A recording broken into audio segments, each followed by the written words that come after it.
My questions this afternoon are going to revolve around tax allocation districts.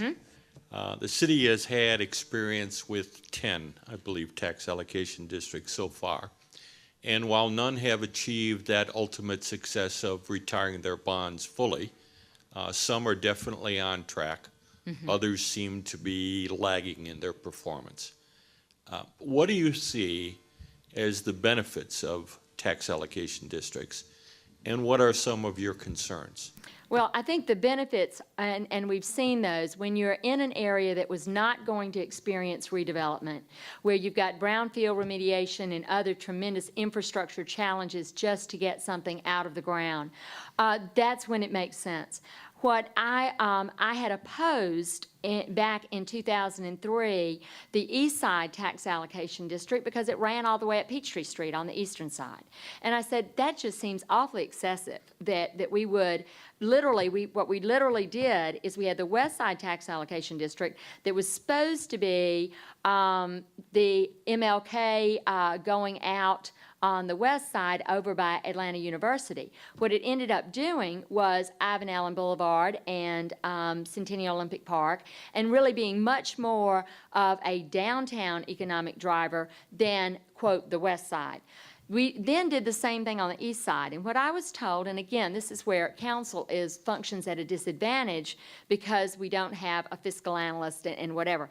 What I was told back in '03 was that if we wanted if I were interested in, which I was, in the Auburn-Edgewood district getting some revitalization, and in Oakland Cemetery with the promenade coming over to the Capitol being included, that I had to authorize the increment that would go up, the district to go up the eastern side, because that would be where the development would happen, and then we could fund the other. So I reluctantly approved that for those reasons.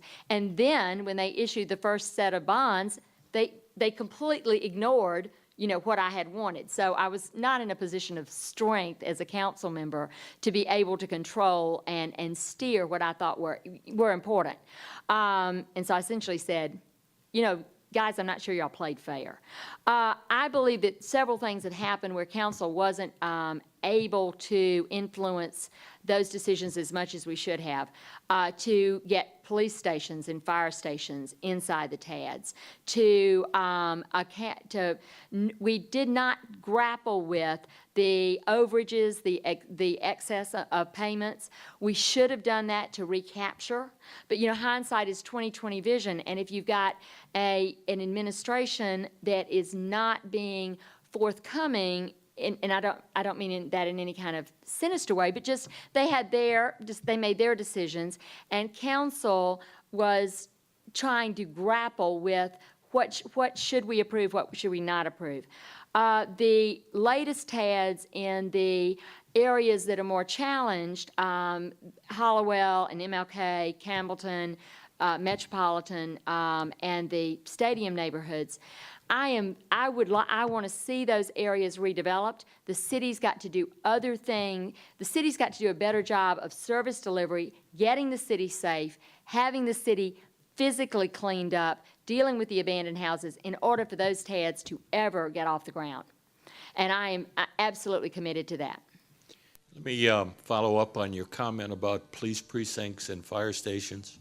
One of the concerns that I hear is that TAD money was used to construct the new fire station in the Atlantic Station TAD at a time that the city was having difficulty staffing their existing stations and keeping them up to date in terms of modernization.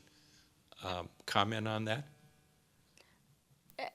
I don't follow you because why would we build a new fire station in Atlantic Station when we couldn't staff the stations that already existed and couldn't keep them properly maintained? Well, we're not doing that now. I mean, to everyone's surprise, including mine, even with the new tax increase, we are still browning out fire stations.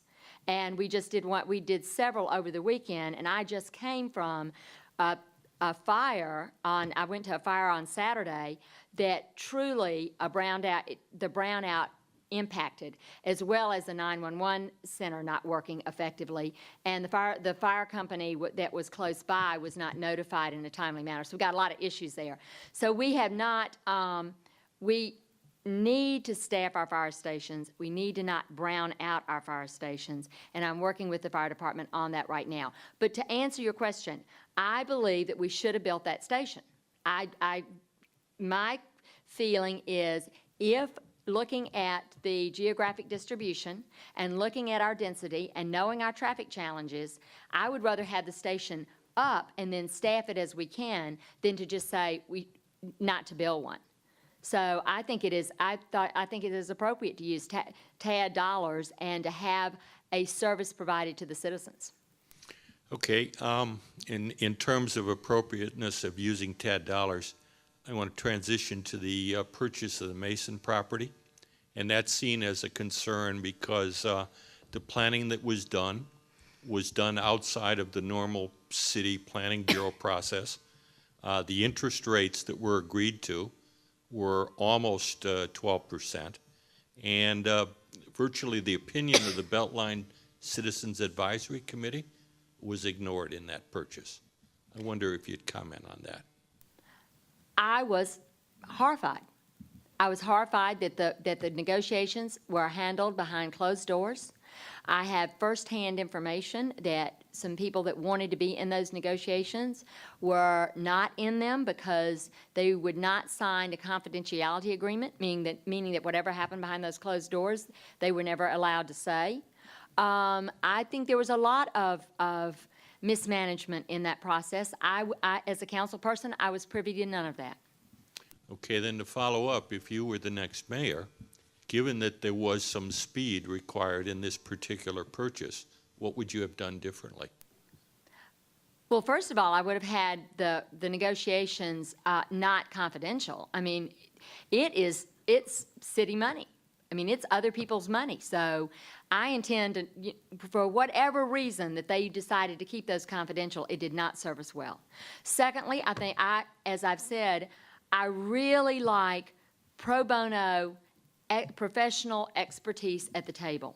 When you get paid, it becomes different. We've got a lot of layers downtown of paid layers in construction management, program management.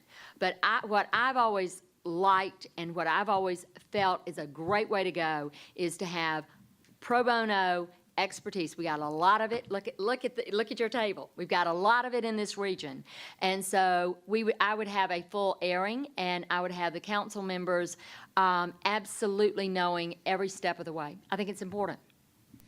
Okay, let me switch gears again then and go more general with the next question. One of the concerns with TADS has to do with changing millage rates that we just went through. The recent 40+% increase in the millage has created about a $6 million annual windfall for the 10 existing TADS. Mm-hmm. Is that fiscal responsibility? Tell me what else you think we could have done. I mean, if the millage rate were going up, it's going up in the TADS as well. You can't. Is there something legally that could have been done differently? I don't know if there's something legally. I was just wondering your opinion on that. So let me bridge off of that and ask you a question. What do you think? How do you think the TAD should use this $6 million windfall? I would hope to retire the bonds, to repay the bonds more quickly. Okay, that's fair. Background growth. What about this recent public school debate over some $18 million that's in question in the Perry Bolton TAD and the Beltline TAD? Can you comment? What's your position on that? Don't have one. I have not followed that. Okay. I think our time is up. Thank you. Okay, you're welcome.